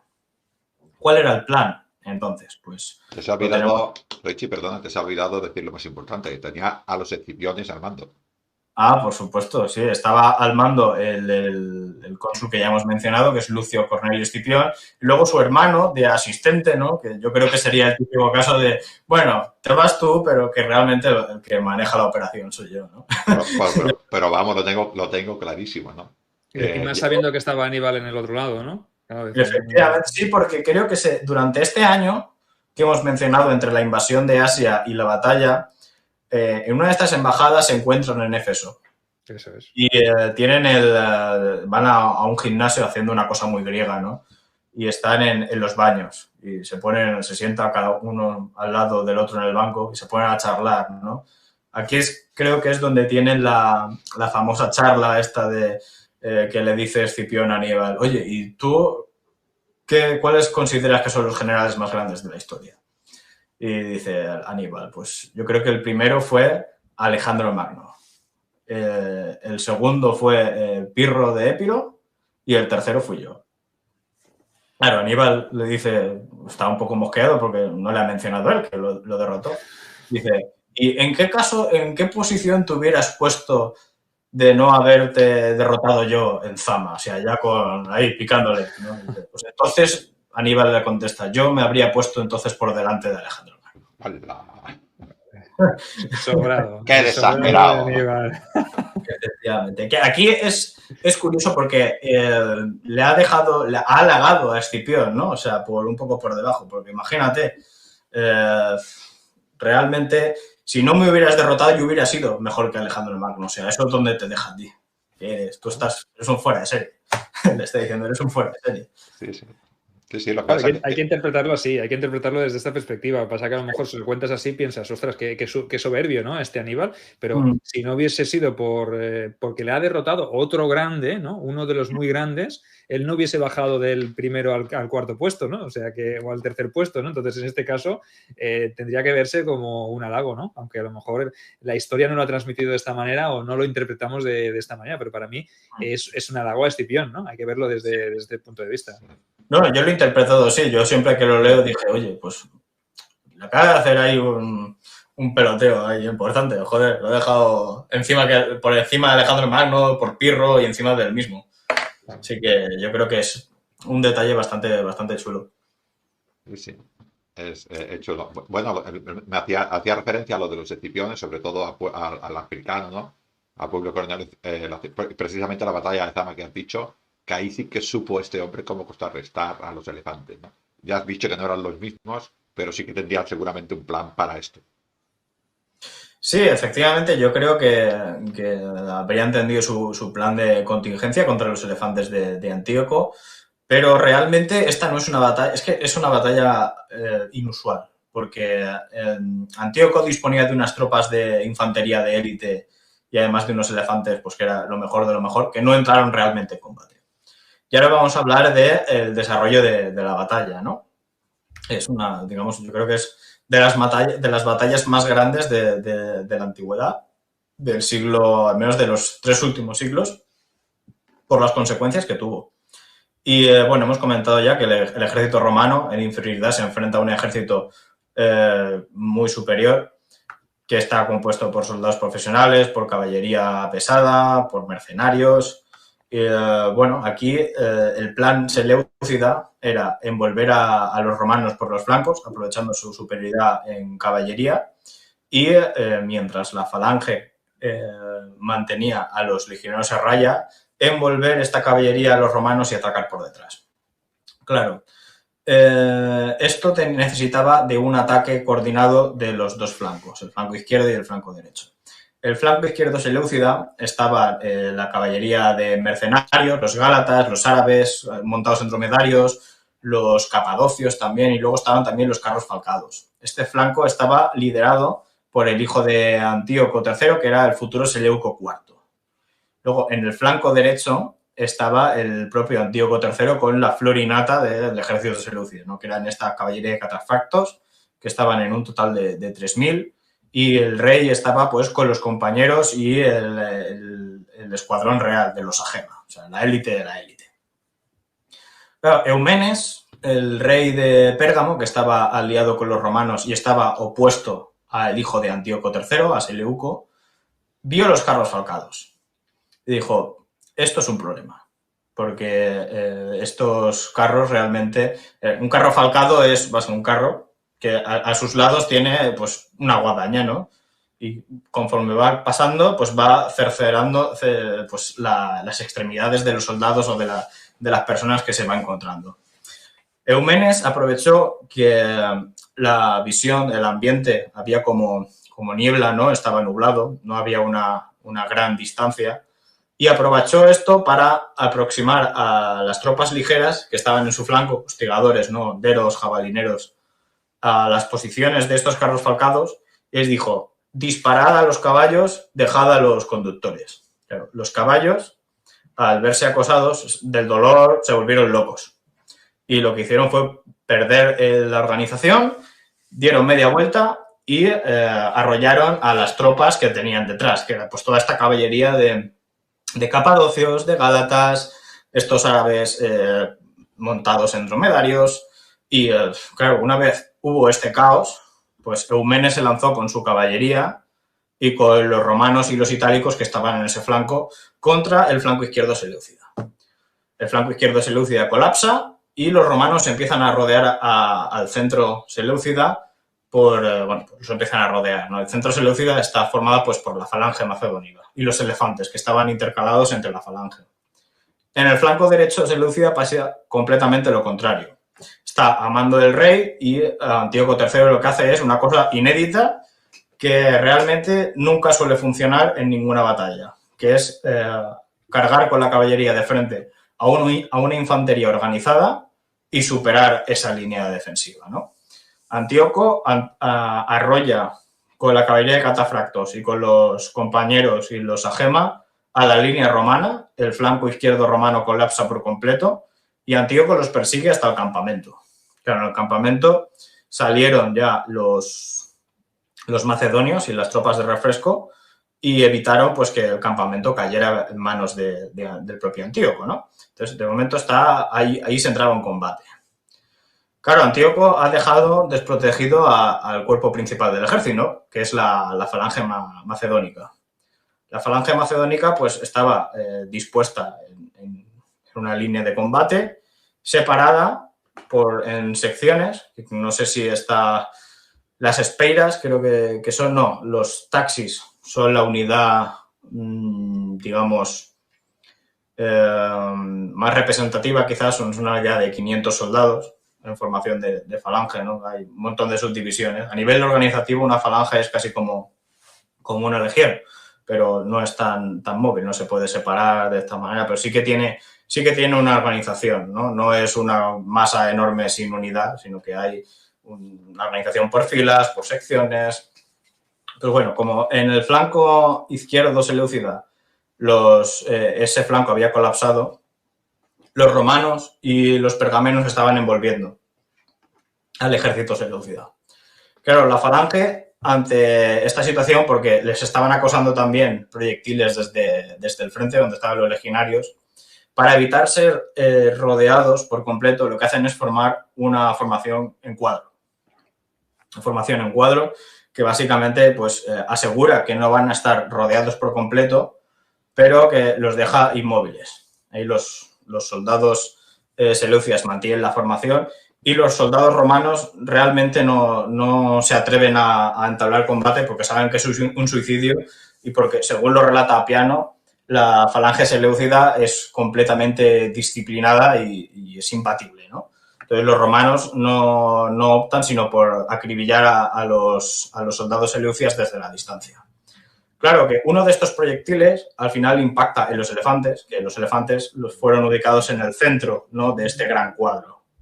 Entonces, al enloquecer los elefantes dentro de la formación, pues estos enloquecen, ¿no?, y cargan contra sus propios compañeros de armas, que es la falange, ¿no? Entonces la falange se deshace y empieza ya una retirada menos ordenada, porque cuando habían formado el cuadro los falangitas estaban empezando a retroceder ordenadamente, porque es una tropa muy disciplinada.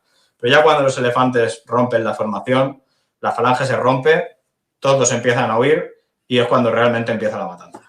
Porque, oye, pero es curioso, Richie, a mí siempre me ha llamado la atención este pequeño detalle que es el hecho de los elefantes, porque uno en general tiene que saber que un elefante herido, un animal herido, puede ser un arma mortal que se te puede girar en tu contra, ¿no? Se te puede echar encima, ¿no? Entonces, ¿por qué usar los elefantes rodeados de infantería o por qué no usarlos en retaguardia o usarlos como primera herramienta de embestida y ponerlas formando dentro de un mismo cuadro donde están rodeados por infantes? Porque son animales al fin y al cabo, ¿no? Entonces el animal tiene un instinto de supervivencia más marcado que el propio hombre, ¿no? Porque el hombre puede tener la disciplina, ¿no?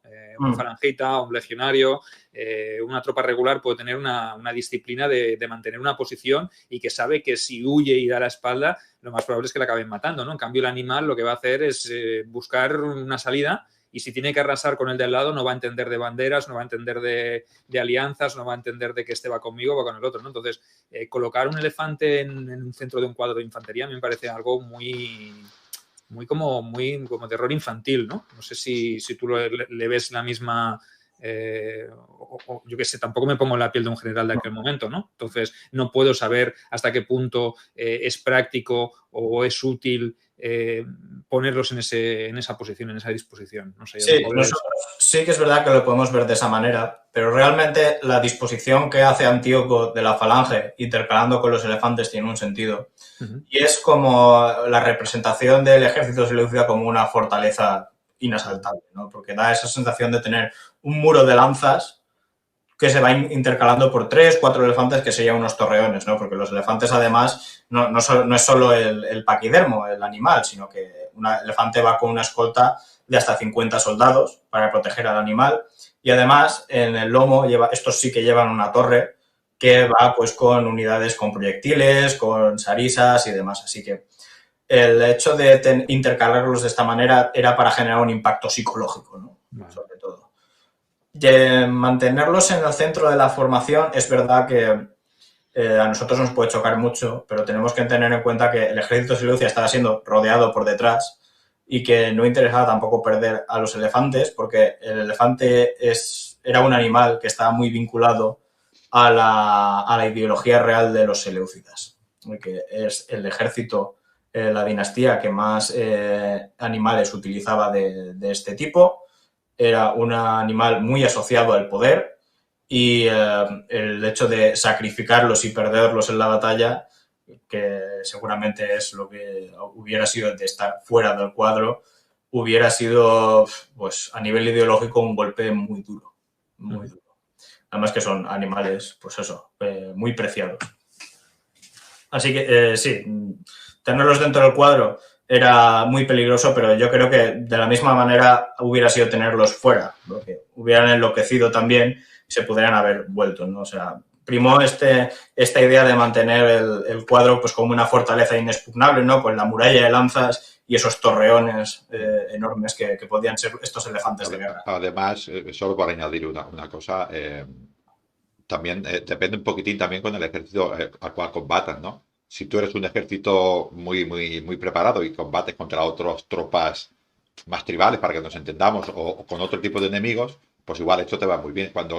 Porque si estas tropas de Antíoco eran tropas muy preparadas, los romanos también eran disciplinados, ¿no? Igual aquí también tiene que notarse, ¿no? Ellos, su experiencia con elefantes, igual con otro tipo de tropas, era espléndida, era bestial, y sin embargo aquí se encontraban de otra manera, ¿no? Aparte de todo esto que has dicho tú, ¿no? Del animal totémico, del animal que representaba a esta monarquía, ¿no? Quiero decir que, claro, cuando vemos un comportamiento determinado en una sola batalla, pues nos perdemos de todo el contexto. Sí, efectivamente. Y es que en la guerra helenística el elefante tuvo un desempeño bastante dispar. Por ejemplo, hay dos casos dentro del ejército de la historia del ejército seleucida. La batalla de los elefantes, que es una batalla que ocurre, no sé exactamente el año, creo que es en la década del 274 contra, pues eso, los seleucidas contra una invasión de estos gálatas, ¿no? Que son celtas que invaden Asia Menor. El ejército seleucida, muy menor en número, se enfrenta a un ejército superior de celtas, pero estos, al ver a los elefantes que cargan contra ellos, pues entran en pánico y los seleucidas ganan la batalla. Luego tenemos el caso de la batalla de Rafia, donde se enfrentan otro tipo de elefantes, y aquí los elefantes en algún momento también se llegan a enloquecer y arrollan a la propia infantería. El desempeño de los elefantes puede ser muy variado. Los romanos también lo supieron enseguida cuando enfrentaban a Pirro, que llevaba también elefantes.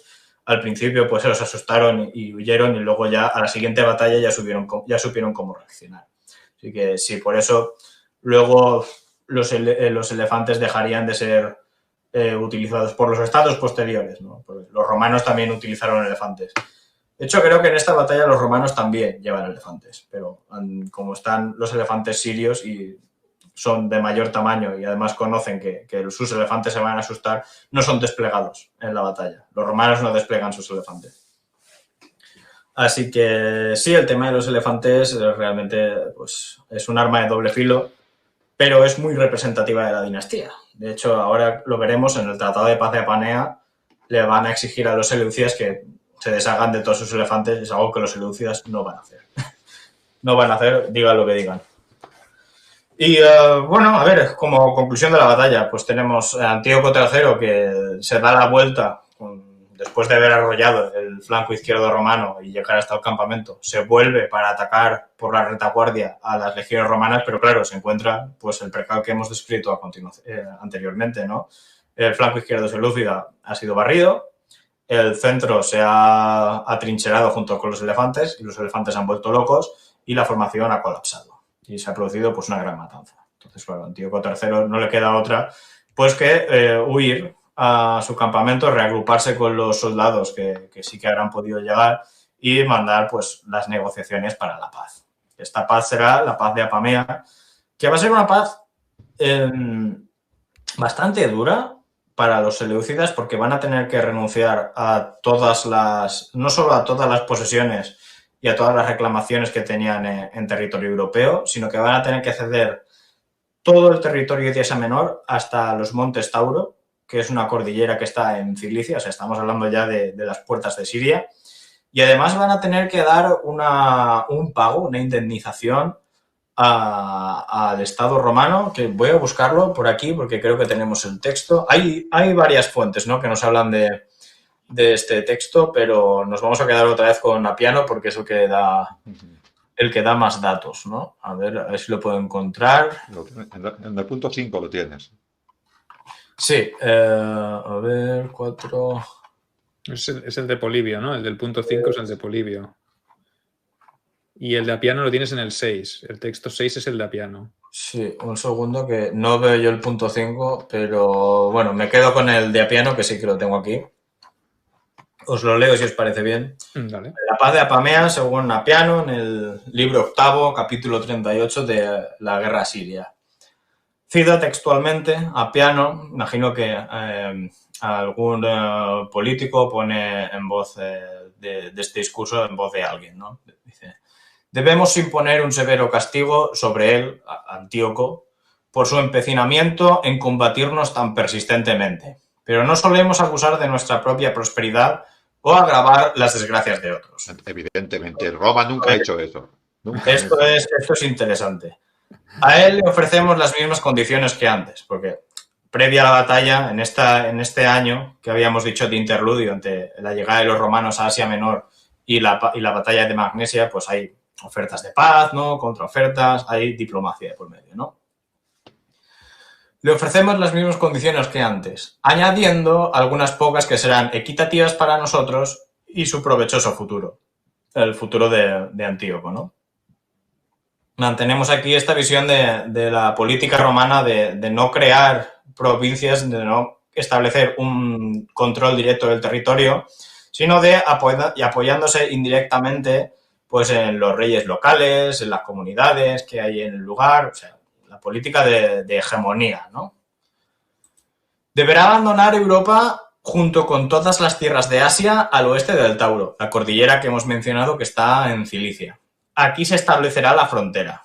Deberá rendir todos los elefantes que tenga y solo tantos barcos como nosotros decidamos. Y en el futuro no mantendrá elefantes y solo los barcos que nosotros permitamos. Deberá entregar 20 rehenes, que seleccionará el cónsul, que es Lucio Escipión, y pagará por el coste de la guerra, incurriendo en su propia cuenta 500 talentos eubeos y 2.500 más cuando el Senado ratifique el tratado, y 12.000 más durante 12 años que cada año serán enviados a Roma. Para hacernos una idea, más o menos, un talento es una medida que mide la plata, ¿no? Y un talento es 21 kilos de plata. Un talento. O sea, si hacemos el cálculo matemático, nos saldrá el peso. El peso en plata que le tocó pagar a Antíoco. Vale. Ok. También deberá entregarnos todos los prisioneros y desertores y a Eumenes cualquiera de las posesiones que haya adquirido por su acuerdo con Átalo. Átalo es el rey anterior del reino de Pérgamo, es el padre de Eumenes. Esto hay que explicarlo también un poco porque en uno de estos colapsos seleucidas que habíamos explicado en Asia Menor, el reino de Pérgamo había llegado a hacerse con la mayor parte de los territorios seleucidas en Asia Menor. Esto lo había hecho Átalo, el padre del rey Eumenes. Pero estos territorios habían sido recuperados por Antíoco III. Entonces Roma está exigiendo que los territorios que habían sido conquistados previamente por Átalo sean devueltos a Eumenes II. Y esto va a extender la frontera de Pérgamo hasta estos montes Tauro que establece el tratado. Si Antíoco acepta estas condiciones sin maldad, le garantizaremos la paz y la amistad sujeta a la ratificación del Senado. Esto es el relato de Apiano sobre la paz de Apamea, que tiene lugar en el 188, 189, no está tampoco muy claro. Los años bailan un poquito. Mira, tengo las cifras de los talentos, si quieres, Richie, que lo he calculado. En base a la medida que tú nos has dicho, mira, el primer pago de estos 500 más 2.500 serían un total de 63.000 kilos de oro. De plata. Perdón, de plata, sí. ¿Vale? Y 12.000 en 12 años serían 252.000 kilos a razón de 21.000 por año. Pues bueno, nos podemos hacer una idea de lo que es eso, ¿no? Madre de Dios, por todos los dioses. Dinero. Es una auténtica locura a nivel de financiación, de tesoro y de... Buah, yo la verdad es que no me imagino todo eso metido en una sala o en cualquier lado. ¿Qué quieres hacer con todo eso? Con tanto dinero. Pero bueno, la paz se acepta porque a Antíoco III ya no le queda otra. Y realmente que la frontera del Imperio Seleucidas retroceda hasta los montes Tauro es en cierta medida beneficioso porque es una frontera muy fácil de defender. No como Asia Menor, que bueno, es un sistema muy montañoso, pero está poblado por un montón de pueblos diferentes, con enfrentados entre sí. O sea, Asia Menor ha sido un avispero y un problema bastante gordo. Y realmente con este tratado Antíoco se libra un poco de ese problema.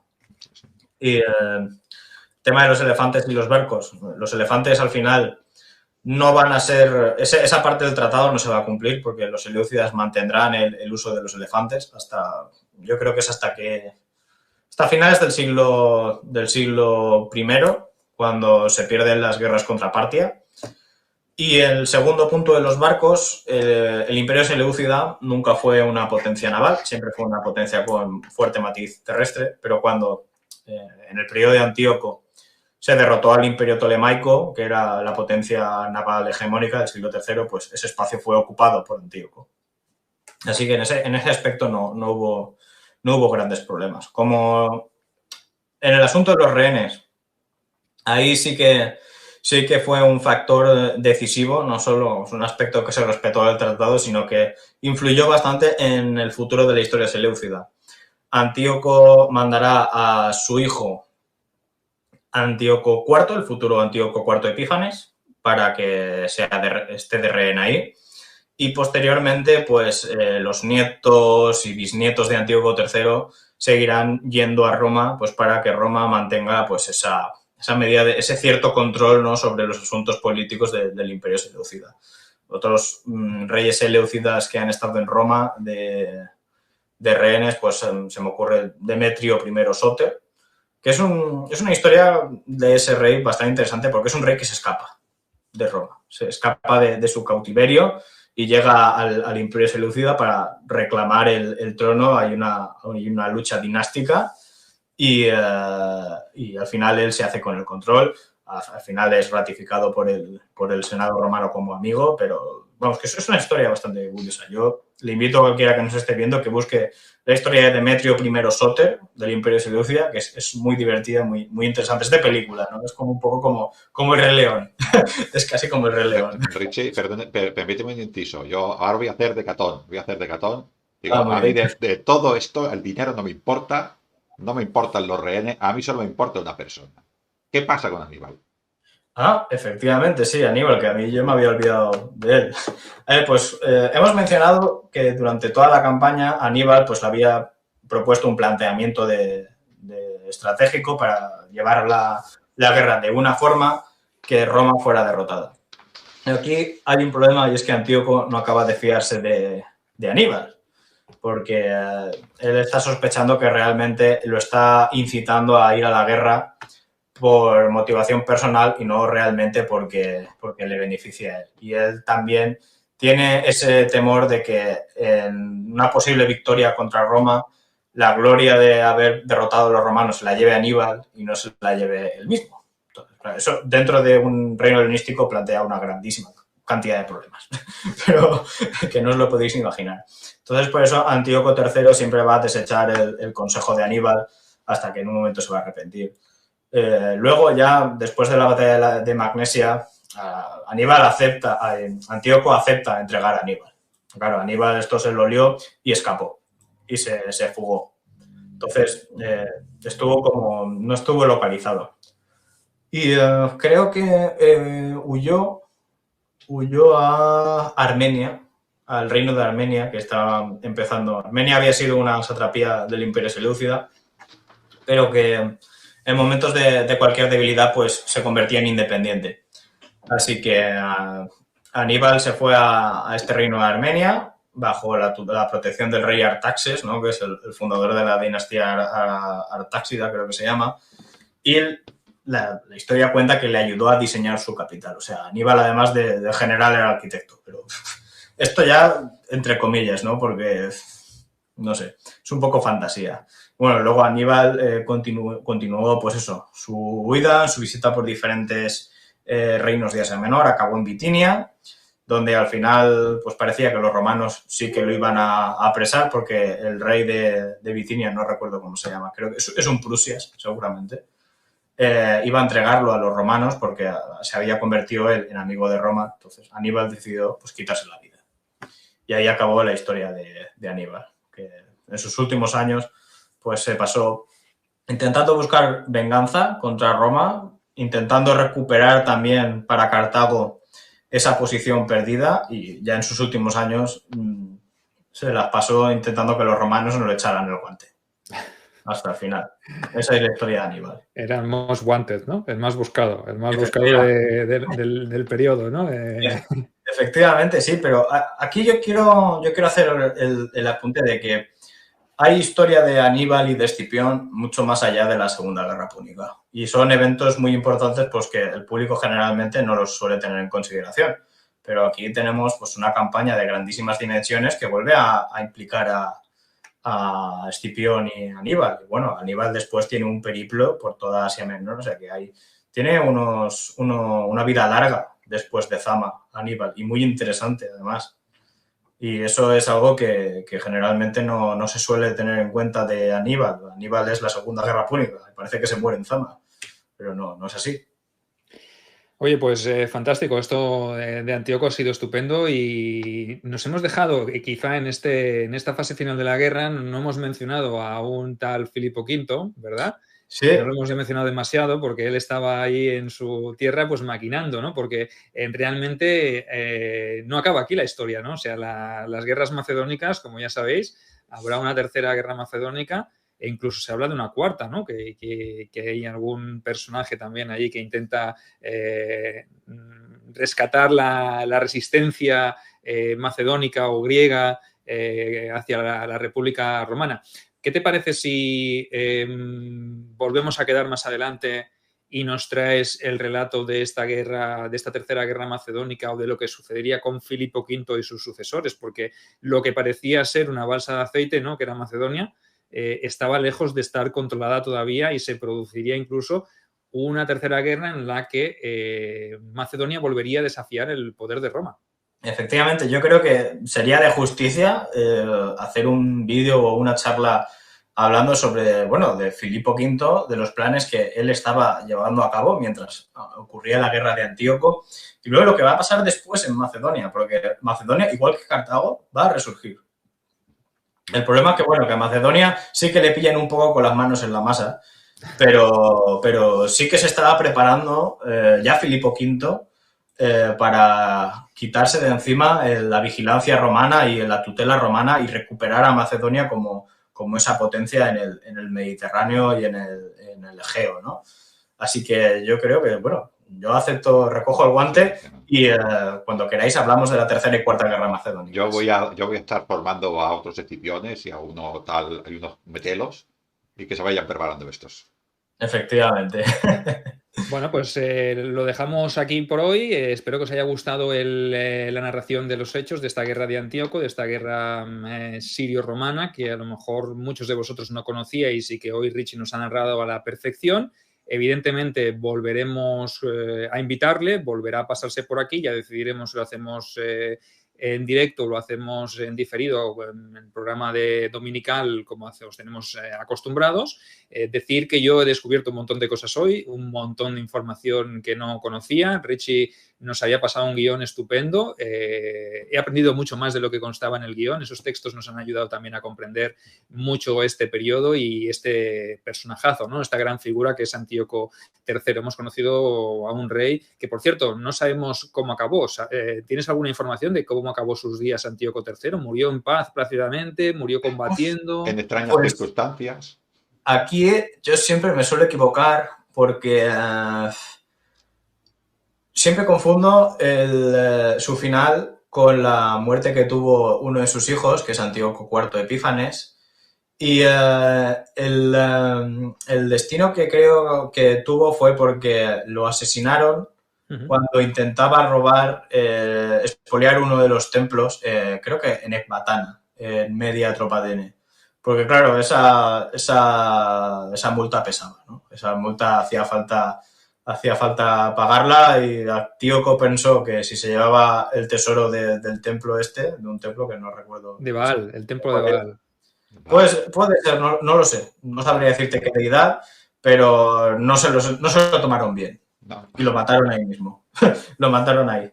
Es que las deudas pesaban, ¿eh? Es que pagar toda esta cantidad de talentos de plata tenía que ser algo que te tenía que quitar el sueño, ¿eh? Hay otros pueblos que aprovecharon esa debilidad, ¿no? Por ahí unos partos, pero esto es otra historia. Sí, seguro. Sí, eso fue duro. Repito, no sé si esta es la muerte de Antíoco III o de Antíoco IV. Sí que la es. La he consultado ahora en internet y sí que es. Vale, pues ese fue el final, que fue en el año 187. 87, pues mira, al año de firmarse la paz de Apamea.